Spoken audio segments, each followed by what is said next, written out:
வெக்கமா இல்ல? தேர்தல் ஆணையம் சொல்லிக்கிறீங்க. இன்னும் வாழைப்பழத்தை உரிச்சு வாயிலாம் கொடுப்பாங்க உங்களுக்கு. பணம் 2 கோடி ரூபாய் உள்ள வச்சு உட்காந்துருக்கேன். உங்களுக்கு 2000 ரூபாய் 3000 ரூபாய் மொய் போடுறான்னு உட்காந்துருக்கீங்களா? ரோட்டுக்கு போயிட்டு ஒரு மாடு வாங்கிட்டு வரவங்க பிடிக்கிட்டீங்க. உள்ள 2 கோடி ரூபாய் பணத்தை வச்சு உட்காந்துருக்கான். அதை பிடிக்க துப்பு இல்ல உங்களுக்கு? துப்பு இல்ல உங்களுக்கு? உங்க கரெக்ட் இருக்க லொகேஷன்ல இருந்து அவங்க வச்சிருக்க பேக்ல இருந்து எல்லாத்தையும் எடுத்து அனுப்பியிருக்க. அது கூட பிடிக்கிறது துப்பு இல்லனா எதுக்கு உங்களுக்கு வரி பண்ற சம்பளம்? எதுக்கா சம்பளம்? தேர்தல் அதிகாரியையும் போலீசாரையும் கடுமையாக கடிந்து கொண்ட நாம் தமிழர் கட்சி உறுப்பினர் ஓடி போயிட்ட பிறகு வந்து என்னத்தை புடுங்க போறீங்க? வீடியோ எல்லாத்தையும் வீடியோ எல்லாம் 1.5 மணி நேரம் ஆச்சு. 1.5 மணி நேரம் ஆச்சு. தேர்தல் அதிகாரி வெக்கமா இல்ல உங்களுக்கு? எங்களுக்கு தெரியுது உள்ள வச்சிருக்கா 1.5 கோடி ரூபாய் ஒரு பேங்க்லயும் 50 லட்சம் ஒரு பேங்க்ல வச்சிருக்காங்க. எங்களுக்கு தெரியுது. உங்களுக்கு எல்லாம் எங்க வழிபடுற சம்பளம் இருக்கு உங்களுக்கு. எதுக்கு ஜனநாயக நாட்டில் தேர்தல் எதுக்கியா தேர்தல் நடத்துறீங்க?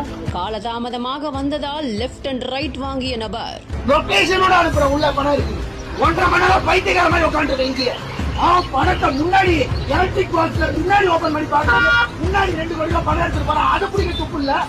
ஓடி போனதுக்கு அப்புறமா தான் வருவீங்களா சார் சாவகாசமா என்று வார்த்தைகளால் வசை பாடி நடு ரோட்டிலேயே நடந்த பரபரப்பான சம்பவம்.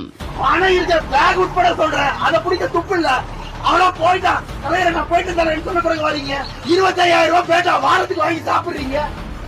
நீங்க உள்ள போய் பார்த்தாதான் இருக்கா இல்லையா தெரியும். வெளியே இருந்தே பாத்துருந்தீங்கன்னா என்ன சார் கதையா கொடுத்துட்டு இருக்கீங்க? ஏன் உள்ள 50 லட்சம் வச்சிருக்கேன்னு சொல்லிட்டு போறானா? எங்களுக்கு தகவல் தெரியுது.